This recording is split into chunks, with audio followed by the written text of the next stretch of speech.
Նախքան նյութին անցնելը կխնդրեմ լայքել եւ բաժանորդագրվել մեր ալիքին։ Թրամփը Էրդողանին երես չի տալիս։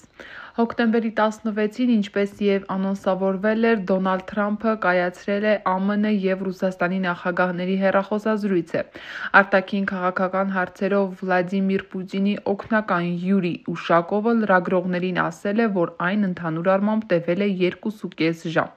Հեռախոսազրույցի գլխավոր թեման բնականաբար ուկրաինական կարգավորումն էր։ Ուշակովն առանձնացրել է Ռուսաստանի նախագահի երկու շեշտադրում։ Պուտինը նախ հավաստիացրել է, որ ցանկալի է հասնել հակամարտության քաղաքական դիվանագիտական կարգավորման, ապա ԱՄՆ նախագահին հանգամանալի ներկայացրել ռազմաճակատի փաստացի իրավիճակը։ Նա ընդգծել է, որ մարտական շփման գծի ողջ երկայնքով Ռուսաստանի զինված ուժերը պահպանում են նախաձեռնողականությունը։ Դիվանագիտական ազդակը պարզ է, հակամարտության խաղաղ բանակցային կարգավորումը պետք է բխի գետնի վրա իրավիճակից։ Դոնալդ Թրամփը Պուտինի հետ հեռախոսազրույցը գնահատել է օգտակար եւ արձանագրել որոշակի առաջընթաց։ Նա ավելացրել է, որ հոկտեմբերի 17-ին Սպիտակ տանը կընդունի Ուկրաինայի նախագահ Զելենսկուն եւ կքննարկի Պուտինի հետ նրա հանդիպման հնարավորությունը։ Թրամփ-Պուտին հեռախոսազրույցի հրապարակայնացման արդյունքն այն է, որ նրանք պայմանավորվել են հանդիպել Բուդապեշտում։ Ըստ Պուտինի օգնական Ուշակովի, ժամադրավայրն առաջինը նշել է Թրամփը, իսկ Ռուսաստանի նախագահն անմիջապես տվել է համաձայնություն։ Այն տեղեկությունը, որ կարելի է վերջնական համարել հետաքրքիր է երկու առումով։ Նախ, Ալյասկայի գագաթնաժողովից հետո խոսք կար, որ Թրամփը կայցելի Ռուսաստան եւ գործարքը կկնքվի։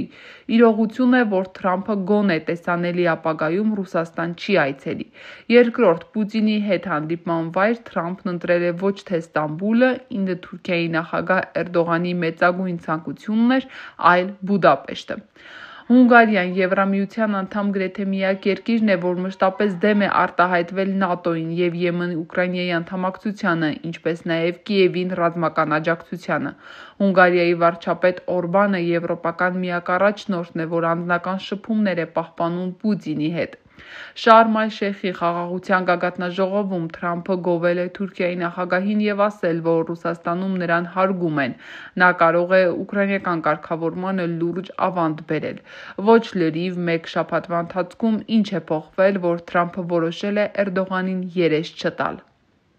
Գազայում Համասը ժանիքներ է ցուցադրում։ Թրամփը կասկածում է, որ նրա թիկունքը Թուրքիան է կանգնած կամ այնուամենայնիվ Պուտինն է մերժել Էրդողանի միջնորդությունը, նկատի ունենալով Ուկրաինայի ցուցաբերվող ռազմական աջակցությունը։